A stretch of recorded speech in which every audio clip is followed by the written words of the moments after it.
Great. Let's just maybe talk post your studies. Just what type of direction did you follow? Post studies, I went and I actually joined the Women's Health Project, which is an NGO that is based or was based at WITS, and that was.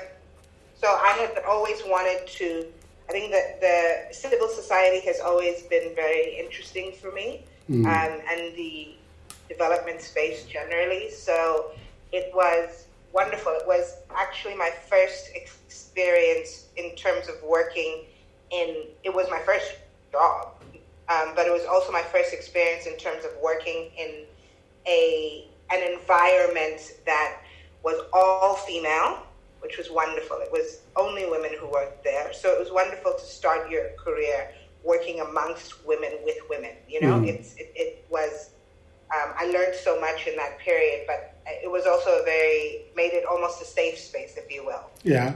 And how long were you with them?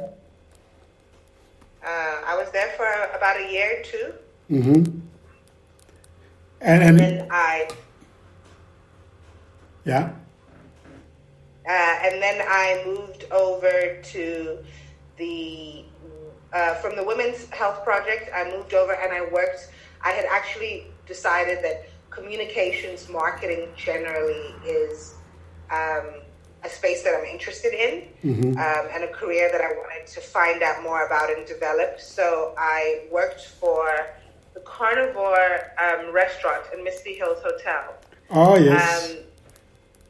Yeah, that was very, very interesting. And I was there for about 2 years. And from there, I joined Thomas Mulite Communications, which was literally from a PR perspective, it was a PR company that had been in operation for years and years.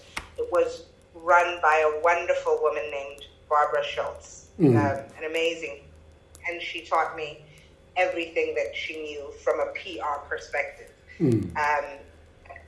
I think I would put that experience at TMC as one of the ones that definitely made me sure that communications was a passion that I had, but also where I got taught by somebody who was so innovative and such she was a first. She was a rule breaker. She is a rule breaker. So yeah, it was wonderful to work in that environment, definitely. Good. And did you always know what direction you're going to follow, or this was just as a result of opportunities presenting themselves? It was definitely a mix. It was a mix between the two.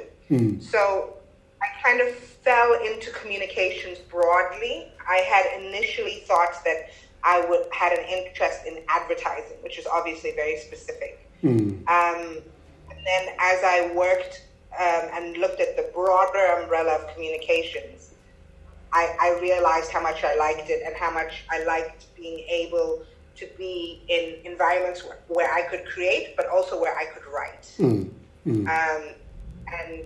And communications gave me that opportunity. So it's definitely not something that it was a decision when I was 18. I said, this is what I'd like to do with my life.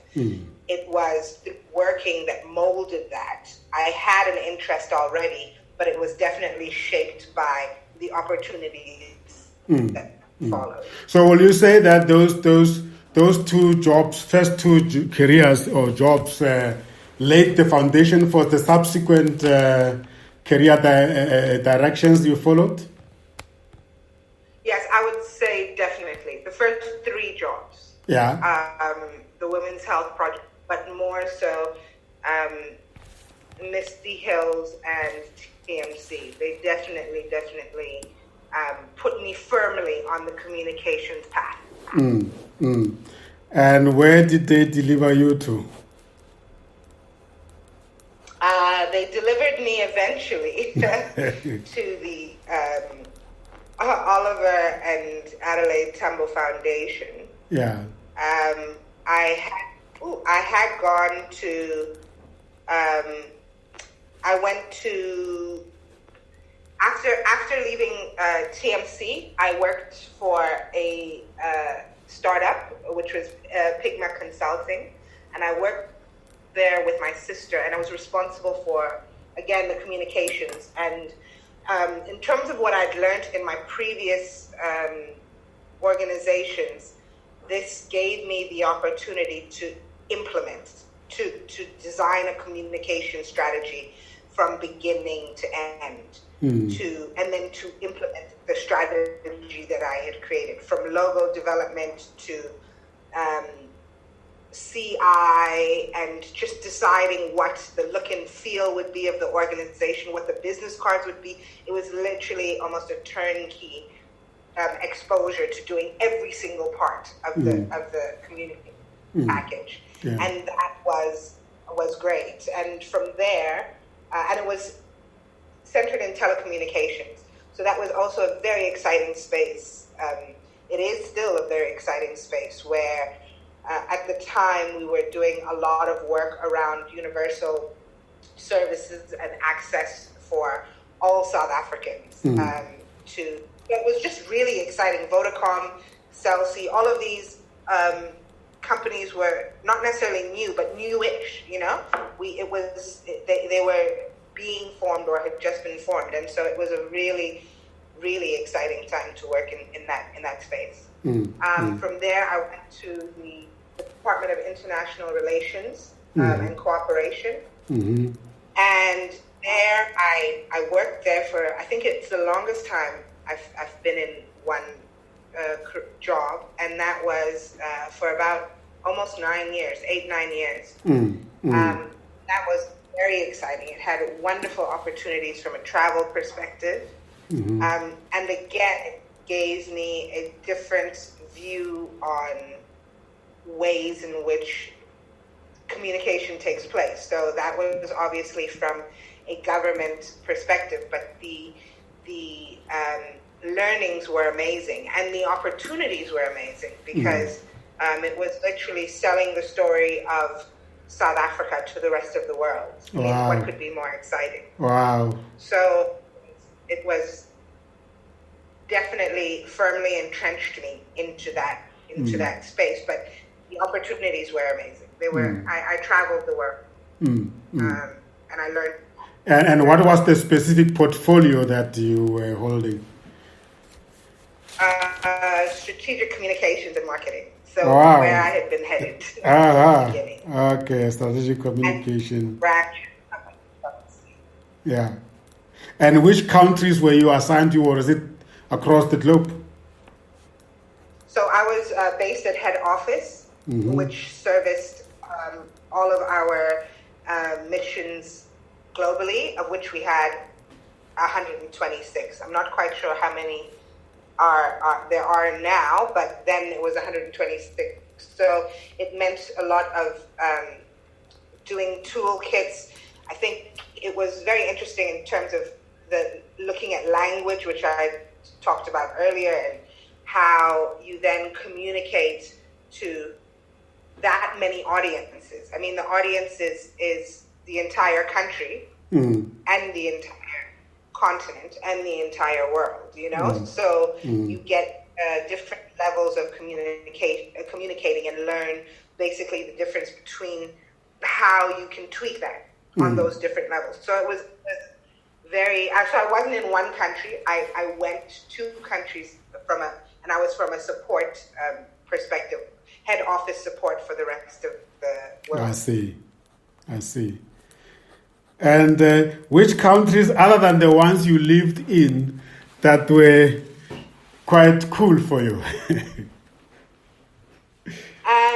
I love Nigeria. I've always loved Nigeria. I had never been to Nigeria, but I've always wanted to go. And so Nigeria was amazing, and I enjoyed it very much. I think whatever travel that I did, I can easily say that the most impactful and important work that I did was on the continent. Wow. So I loved, give me a country and I'll tell you how much I love it. And based on your history, you were more familiar with the eastern side of the continent. So it was only when you were in the Department of International Relations and Cooperation that you started then exploring the rest of the continent, right? Yeah, that was my first experience with West Africa, definitely. West, North. So yes, I was quite au fait with Southern Africa and East, but not North and West. And other countries outside the continent that you frequently visited on the job? Ooh, I think we had there's many of them, but it would be there's obviously, if you look at our multilateral engagements, that's where a lot of the support came in. So Addis, although I'd lived there, but Addis was also quite frequent. New York was quite frequent because that's where the UN is. We also, a place I really enjoyed was Italy. I just found it very interesting, the people very interesting, and the work was very impactful. I got very good results in Italy. They have an affinity with South Africa that I hadn't known about, and it was a good experience. So it does sound like every job you were doing was sort of like a build up to the next level. I can see progression there. Was it a strategic thing for you when you left the university that you want to work for a smaller company and then move up, or it was just coincidence? Because from those companies to the Department of International Relations is a huge move. But from a communication point of view, it does look like you were almost like preparing for something like that. Yes, that definitely wasn't the plan. I think I fell into a lot of my career. But yeah, so initially, I didn't sit down and say, this is how I'm headed. I'm now at the Tambo Foundation, which is a quarter of the size of, not even a quarter, it is a tiny organization, which I love. I love working in small environments. And I think my career has enabled me to work in different spaces. And because of that, I know the things that I do like, and I know the things that I don't, and I definitely like smaller teams. And I wouldn't say tiny necessarily, but I like to have a team that is of a size that I can engage with and that we can really, really work closely together. And I feel like the bigger the organization and the more people that report to you, the more difficult it is for you to even mentor people, have them know who you are as their manager and know who they are, not just as employees, but as people, So if I had to choose an organization size, having worked at small organizations, very large organizations, and organizations, I worked for Grant Thornton, for example, which was also a mid-size accounting firm. And I liked that size. But yeah, I got an understanding of what I like in terms of, from a management perspective. And I would definitely say mid-size to small is where I feel that I enjoy it most and can have the most impact. So the Women's Health Project and Tambo Foundation, they are both NGOs. So you're back to where you started. So I'm back full circle, back to where I started, Yeah. And happily, it's definitely very different working in this environment. Mainly, I think because, as I said, we're a small organization, but also it carries the name that it carries is massive. The Tambos dedicated their lives to the struggle, and they, I talked earlier on about the promised land. Yes.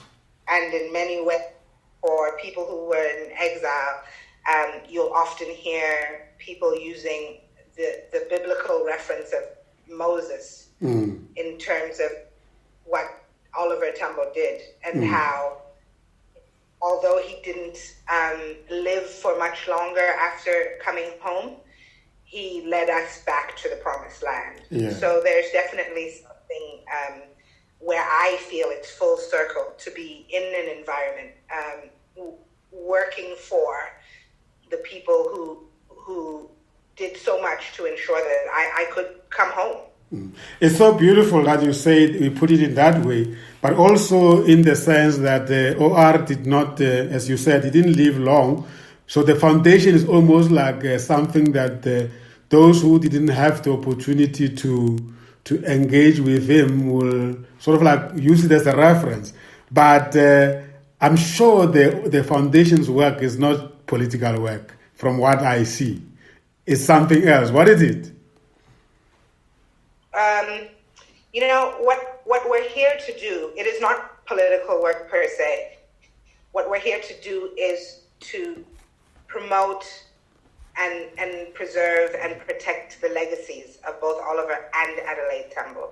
And I think in terms of doing that, there's no way it can be apolitical at all. They were political animals, yes. By their very being. Yes, so, but what I mean that their programs, the foundation is not only interested in political work. Exactly. There are many other things. Maybe put it in the right perspective, because I think this is the point at which I feel we need to be a little bit educational, so that people don't walk past the Tambo Foundation at your office and thinking that this is not for us, this is for the comrades, or this is for those who are politically inclined. Meanwhile, from what I heard from you, there's a lot you do for the young girls. There's a lot you do for the young people. There's a lot you do for the art. You sort of do leadership in general. And that I thought was quite revealing for me when I found out that it's so broad. It is very broad. And I think that in terms of doing what we do effectively, if we focus on the fact that we're trying to promote, preserve, and protect their legacies, then it opens us up to being able to do such a broad range of things, because they were so passionate about so many different things. My Adelaide was a nurse, yes, and so that allows. She was also a feminist. She also started the.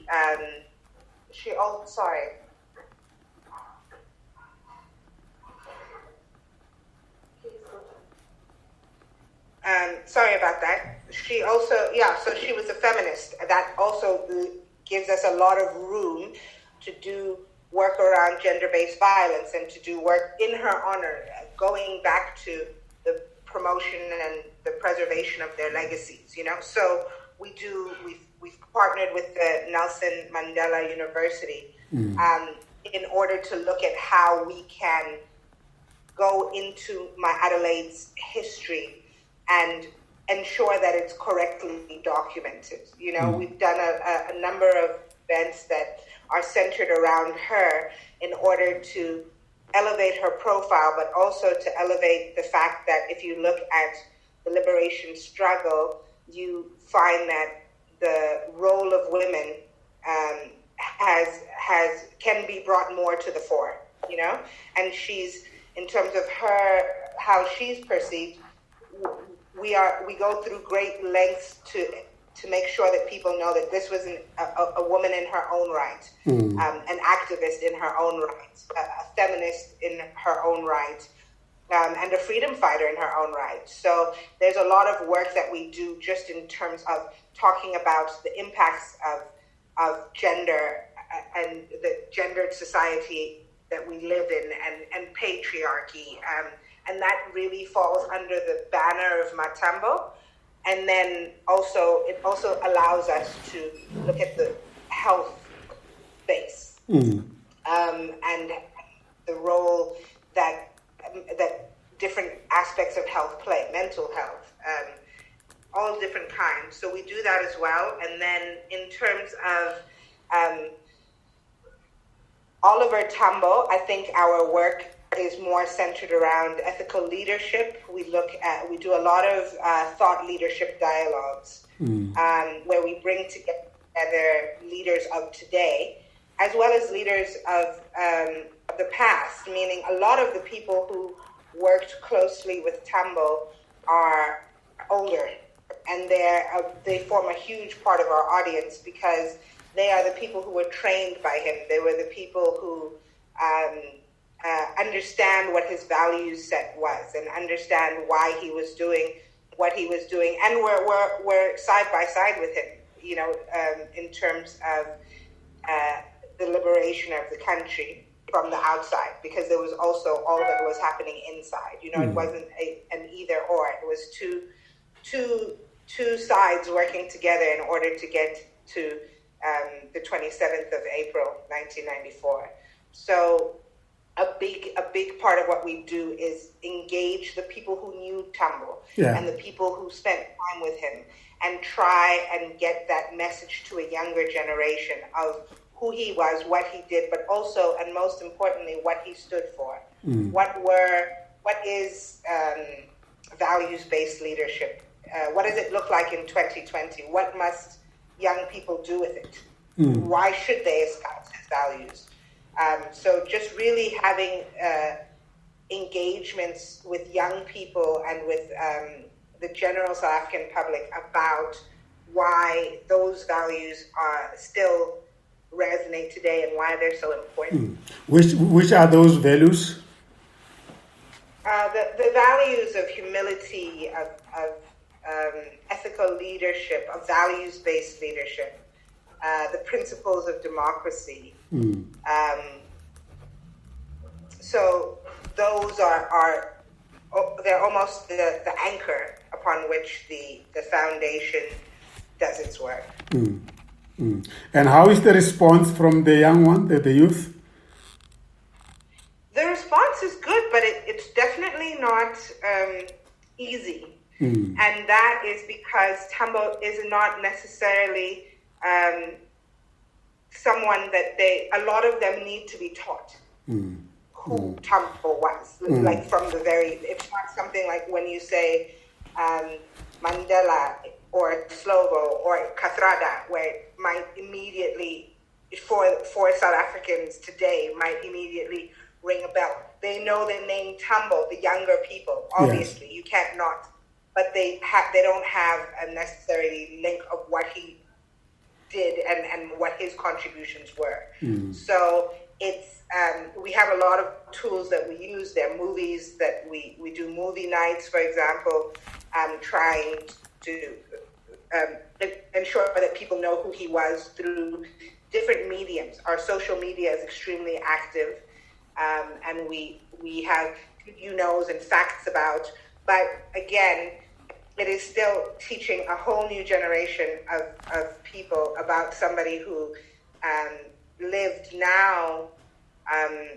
It's almost 30 years since he left. So there is definitely the challenge of bridging that gap. But that is the job, it's to bridge that gap. And I think the young people, once they know the story, really, really appreciate it. And in South Africa today, a lot of what we're doing in terms of our engagement is just really breaking down what is politics and what is it here for? How is it meant to serve young people? Because their understanding of politics is a political environment where we had one student who said to us, we would love to learn. They came to an engagement we did last year called Passing the Baton. And they said they would love to know more about what it is that Tambo did, but more importantly, why is the politics of then so different from the politics of now? And trying to make them understand that we need you in the ring. We need young people who have that belief. Tambo was young once, and the things that him and Madiba and that generation did, they did as young people. Yes, they grew with the liberation movement, but when they really started rocking the boat, if you will, with the formation of the Youth League, they were the young people of that time. So it's once you kind of draw that story of don't be stuck in a time of that is when he was the older Tambo, and you may not be able to relate to him in the same way. Understand that he was that person because of the experiences and the very courageous and brave things that he did when he was your age, when he was. So do you have access to his original literature, or you probably have to go through the movement, or what material do you use for the interventions? We use all sorts of sources, and I think that's why I wanted to mention so there's speeches. We're in the process of we'd like to develop an archive. Yes. A digital archive, all things Tambo. And that's for the Tambos, both Oliver and Adelaide. But in terms of the tools we use, there's a lot of information around him. It is dispersed across the world because that's what he did. He literally traversed from nation to nation. And so you'll find that there's so much information, for example, in Zambia. Yes. A lot of the history, there's the well-recorded and documented history, which is not owned necessarily by the foundation. So there's usage and all of the copyright issues that come into play because a lot of the interviews are BBC or wherever it was done. And then there's a lot of information on him, well archived in Reggio Emilia in Italy. So there's information that are pockets of information all over the world. There's also an archive, the ANC archive is at Fort Hare. And so there's different places where the information is available. But in terms of what I would say our strongest point-to-point impact is using the people who are alive, who are still alive, who knew him. Because those elders that were his proteges. Elders tell the story. And they also, because it is of a very academic nature, what exists. So translating that, it's so much easier when you deal with oral histories.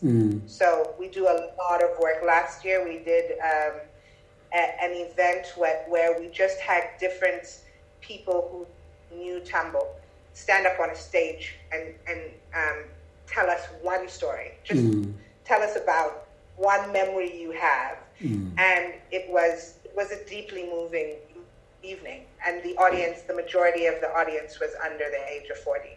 Wow. So those things really resonate. And I would definitely say that oral stories are a very strong way in which we tell the Tambo story. Wow. Well, this is part of your journey as well. This is part of your career. But always it will default into talking about Adelaide and Oliver Tambo. But we're still talking about your career. So what is so beautiful about this role? Sorry, what is so beautiful about? This role that you are playing as the head of the foundation. Oh, yeah. What is beautiful about it is that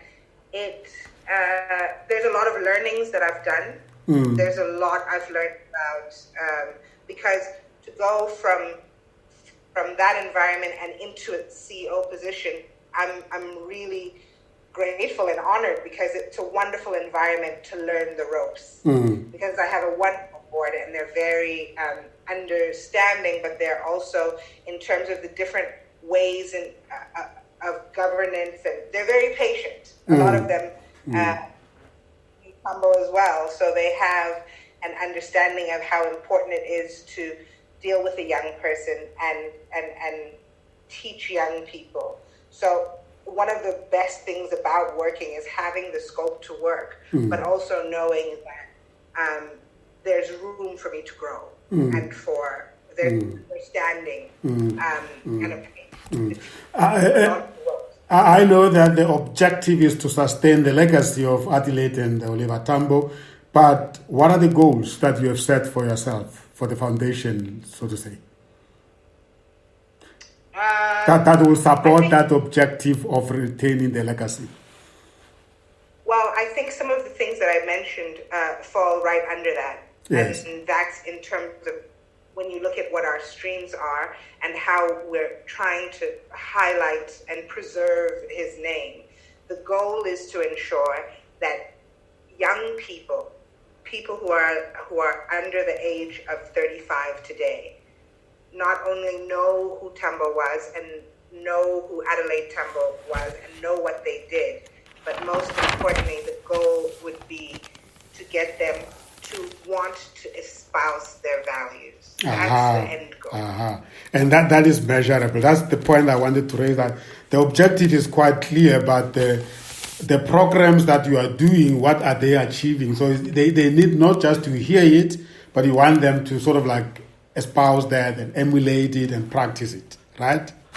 Exactly. And I think on the other side, there's projects that we do that fall less within the thought leadership space and more within the historic NGO space, meaning we have a project, for example, in Gandol. Oliver Tambo was from Gandol, the first place. In the Eastern Cape. In the Eastern Cape, and that project has been running for a number of years, and this year, and initially we were dealing with the 4 schools in the area and doing sanitary pads and doing drives for young girls to stay in school. As the project grew and expanded, we expanded it to be from just girl learners to girl and boy learners and dignity packs. So we do talks with them every time we go and do the distribution, etc. And then it morphed into a water project, not even related to the current challenges that we're facing now with COVID. When we initially, when I first went there in 2018, I think it was, I was very saddened to learn that there was no running water in those schools. And to be able to, so we then kind of grew the project to become something where we're looking at providing water. We're doing a site right now at the clinic in Tambo, where we're putting in a borehole. This all happened to happen at the same time as COVID. So making what is happening there that much more important and that much more valuable, because water has always been life. But I think in the past few months, we've really seen how important it is that people have access to water and hygiene and proper hygiene. You know, so I will say that that's a project that is a very close to my heart, and it's also one of those where it is tangible and you can see the impact from an almost immediate. You know, there was no water and now there is. You can literally see the difference it makes in people's life in a very short space of time, and I think that's what makes it so exciting. And I think that's what the youth of today will relate to before even you can interest them in the main objective. They want to see that their current challenges are also being addressed. I must say that I attended the lecture last year, and that was just, for me, that was almost like it was more than just a lecture. It was almost like us South Africans playing a catch-up on who he was. I mean, being relayed by the Congresswoman. That was quite good. And I guess that is the standard you are also trying to keep. Is it an annual lecture? It is an annual lecture, right? It is an annual lecture. This year it will be online. Yes. It won't be a physical event, obviously, but it's been quite a hard-hitting lecture since its inception. And this will be our seventh year. And it was wonderful to get Congresswoman Maxine Waters Yes. to deliver. And she did very well. She did very well. And what I like was that she was talking from the heart, and she was really, really welcoming the opportunity to tell Oliver Tambo's home people who is Oliver Tambo from their perspective as outside people. And I think that is quite... you have mentioned that Oliver Tambo traveled to so many corners of the world. I'm sure you will never run out of potential speakers like those. And I think, in my view, that strike the chord with the South Africans, because he lived his life outside South Africa for a very long time. And I think that just makes it wonderful. And yeah, great stuff. I don't want to hold you so long. Lastly, I just want... if a young girl out there is listening and to your story and is aspiring, obviously they will not follow the route you followed. Yours was, you didn't have a choice, But today we have a democracy, and we have so many opportunities for young girls out there. What will you advise them to do in the context of today's challenges to reach levels like where you are? You might be too humble about it, but when we say Zeng is the CEO of the Adelaide and Oliver Tambo Foundation, that's a statement of inspiration for young people. We don't want them to fear it, but we want them to be inspired. And those that you bring them to your programs, obviously they have the opportunity to engage with, but those who are listening, they just hear it somewhere in Skukuneland or in Muduwa, and they said, wow, it is possible in the new South Africa. What advice do you give them? Because your education brought you here, and luck as well, because you never applied for... Did you apply for these jobs, or you were approached? Oh, no, I definitely applied. It was very rigorous. A rigorous interview.